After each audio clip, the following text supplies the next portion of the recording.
Thank you so much for allowing me to be here today.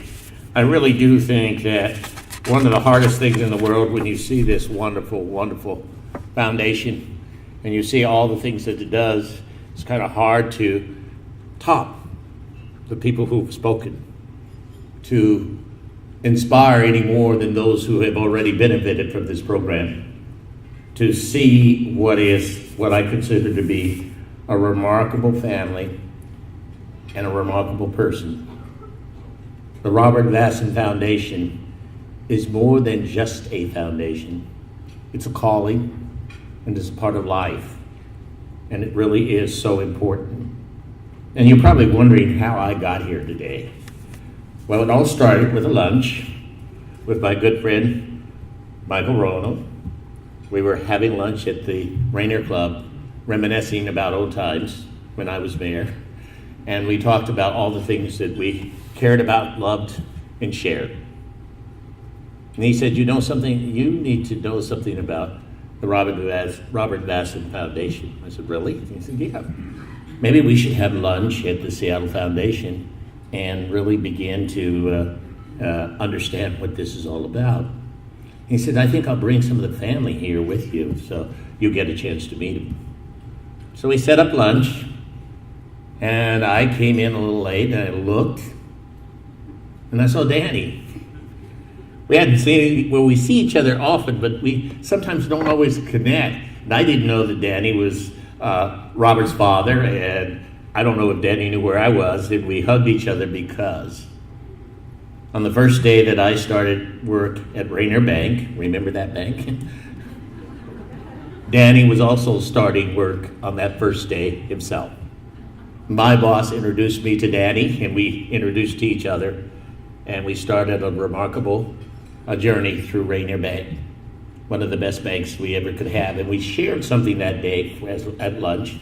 The Rainier Bank taught us ethical leadership, being really a responsible banker, business person.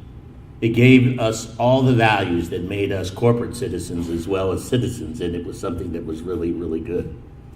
So we all started kind of shedding a little tear here and there about those 6 degrees of separation. Sometimes I think it's only 3 that we had, and we really began to see that we were destined for me to be here and for us to have a relationship that we could probably form for a long, long time. So 40 years ago, I was at Rainier Bank, and one of the things that really is interesting, and I won't give you my full journey, but you know one thing people forget because life has been good to me. It's more than a coincidence that brought us together. The spirit of Robert, the spirit of philanthropy that now unites us together. I flunked out of college, and I stayed out, with style, but I flunked out. And I stayed out of school for about 11 years, doing a whole lot of different jobs in Denver, Colorado. And I was really wondering what was going to happen with my life, but I did get into acting, and I was performing in a little theater. And my favorite playwright, Langston Hughes, and I looked at those lines he had about raising in the sun. And Lorraine Hansberry wrote the play, and I got to act in that play. And we were performing that play, and I really had a great role, and I was really enjoying it. And we were performing the same day that Martin Luther King was assassinated. My boss came up to me at work, and he said, Norman, I heard that Dr. King was assassinated, and I think that you, if you wish, want to leave and to kind of recollect, you can. I really could understand it. So I got in my car and I started driving. I didn't know where to go. And finally I went to the theater because that's kind of was home for us, those of us who were acting. And when I got to the theater, most of the cast was there. Raising in the Sun is about a family whose matriarch father died and left him an inheritance, and the grandmother wants to invest to buy a home out of the ghetto into the suburbs, and the son wants to take the money and invest in a liquor store. The conflict goes and goes and goes, and finally she lets the son have the money to invest in a liquor store. And she keeps a little bit for the house. And the son lost the money.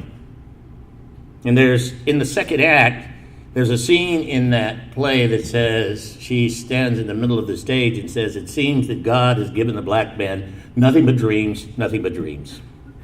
We almost lost it on that stage.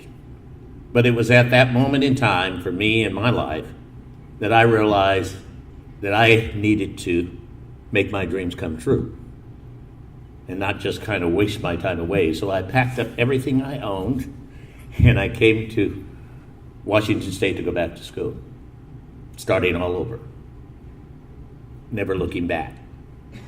The very principles that we see that come from the foundation and all the organizations that are involved are instilling in young people the idea of never quitting and always forging forward. So when I started learning more about the foundation, I said, I wished I had the foundation when I was young to inspire me, to work with me, to make me move where I needed to go. But nonetheless, it was a lesson learned that we've got to give back. We've got to make sure that we reach our hand back and bring someone along. And if we don't reach back and bring someone along, it really won't help anyone, and it won't help our community as we move forward. My journey taught me the importance of one thing. Dare to reach out your hand into the darkness to pull another hand into the light. That's what it's all about, is reaching out and pulling people to the light. And I never forgot that, no matter where I was. So when I got ready to run for the city council, I went to my boss at Rainier Bay, John Mangles, and I think some of you know him, and I told him I was going to run for the city council. And he gave me the best compliment I could ever have. He said, "I hope you lose." He gave me a compliment, but he inspired me. I was not going to lose. But I ran for office and I won, and it really made a difference. And I really believe that that calling and those kinds of things really made a difference. I really believe that dreams do come true. And I really do believe that if there's anything that any of us can do in this audience, and what we can do is to make every youth's dreams come true. And that all of us have to tell the story.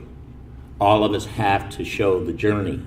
And all of us have to reach a hand and bring someone along, because when you do that, you really do make a difference. And I think that's really why I'm back into philanthropy at the Seattle Foundation.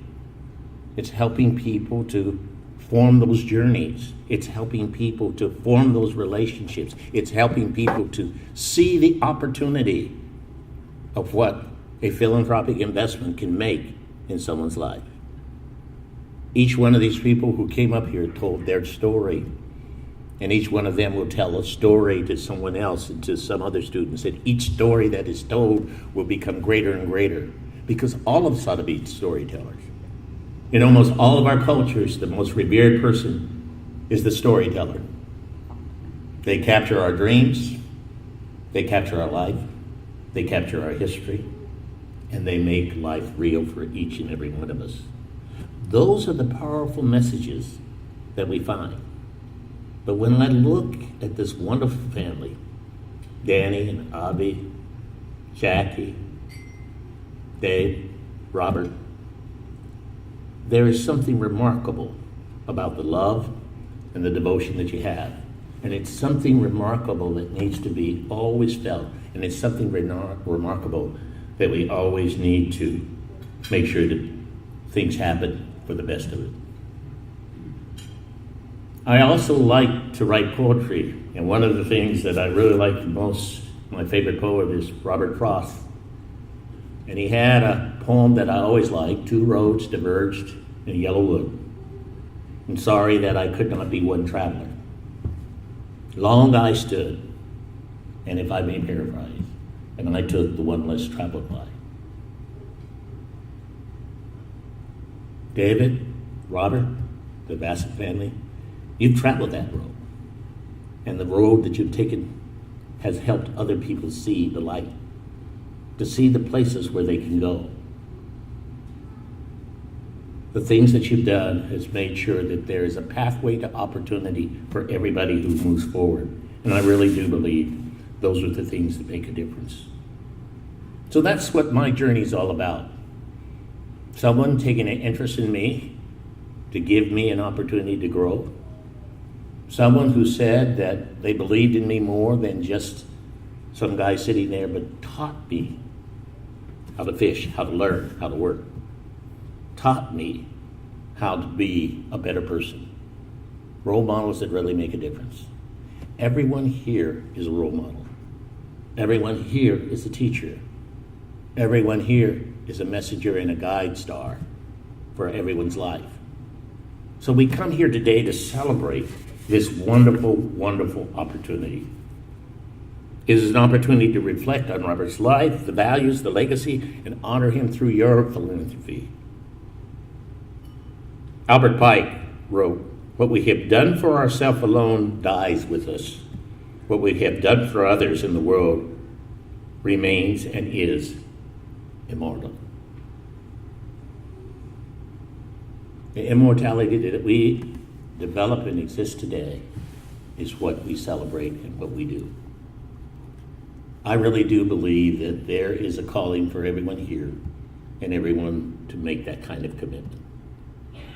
And if I could only be half the man you are, David, half the wonderful, wonderful soul of you, Jackie, if I can capture just an essence of Robert, then I know that I too can make Danny and Abby happy and proud.